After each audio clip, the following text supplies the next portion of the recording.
হরে কৃষ্ণ। পাঠ করছি পবিত্র পুত্রদা একাদশী ব্রত মাহাত্ম্য।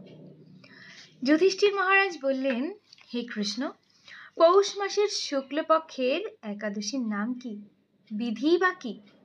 কোন দেবতা ওই দিন পূজিত হন এবং আপনি কার প্রতি সন্তুষ্ট হয়ে সেই ব্রত ফল প্রদান করেছিলেন? কৃপা করে আমাকে সবিস্তারে বলুন।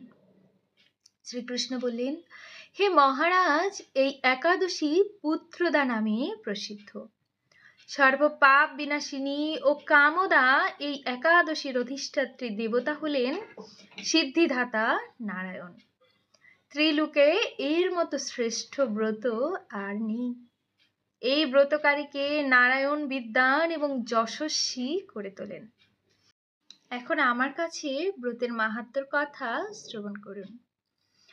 ভাদ্রবতী পুরীতে সুকেতুমান নামে এক রাজা ছিলেন। তার নামই ছিল শৈব্যা। রাজ দম্পতি বেশ সুখেই দিন যাপন করছিলেন। বংশ রক্ষার জন্য বহুদিন ধরে ধর্ম কর্মের অনুষ্ঠান করেও যখন পুত্র লাভ হলো না, তখন রাজা দুশ্চিন্তায় কাতর হয়ে পড়লেন। তাই সকল ঐশ্বর্যবান হয়েও পুত্রহীন রাজার মনে কোনো সুখ ছিল না।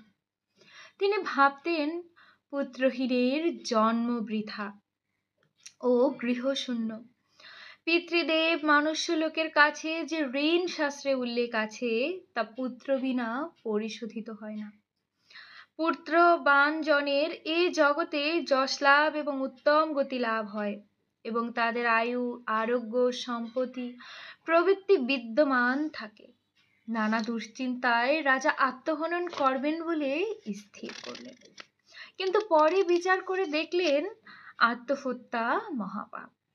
এর ফলে কেবল দেহের বিনাশ হয়, কিন্তু আমার পুত্রহীনা না তো দূর হয় না।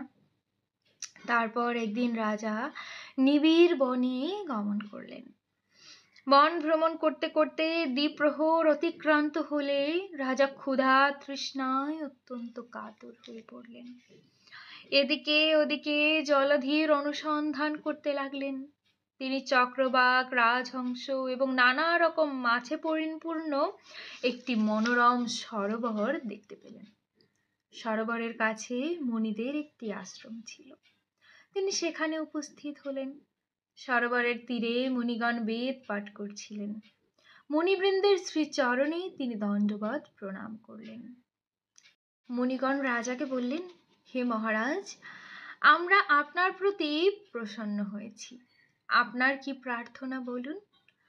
রাজা বললেন, আপনারা কে এবং কি জন্যই বা এখানে সমাবেত হয়েছেন?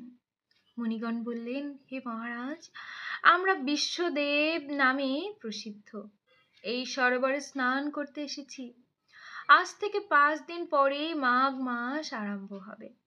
আজ পুত্রদা একাদশী তিথি। পুত্র দান করে বলে এই একাদশীর নাম পুত্রদা। কাদের কথা শুনে মহারাজ বললেন, হে মুনিবৃন্দ, আমি অপুত্রক, তাই পুত্র কামনায় অধীর হয়ে পড়েছি।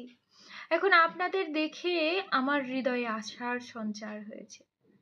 এই দুর্ভাগা পুত্রহীনের প্রতি অনুগ্রহ করে একটি পুত্র প্রদান করুন।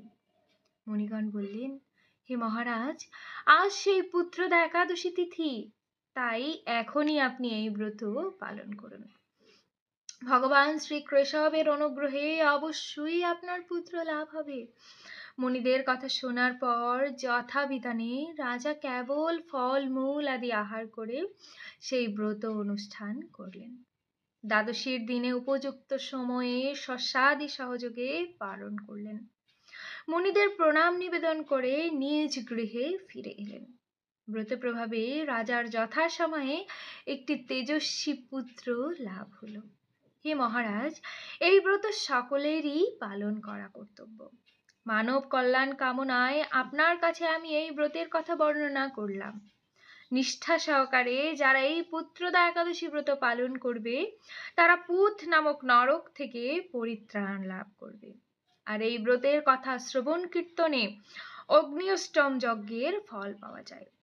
ব্রহ্মাণ্ড পুরাণে এই মাহাত্ম্যর কথা বর্ণনা করা হয়েছে। হরে কৃষ্ণ। আশা করছি আপনারা সকলে সানন্দে পুত্রদা একাদশী ব্রত পালন করবেন। আপনাদের সকলের চরণে প্রণাম। আপনারা সকলে আমার জন্য কৃপা করবেন, আমিও যেন ভালোভাবে এই একাদশী ব্রত পালন করতে পারি।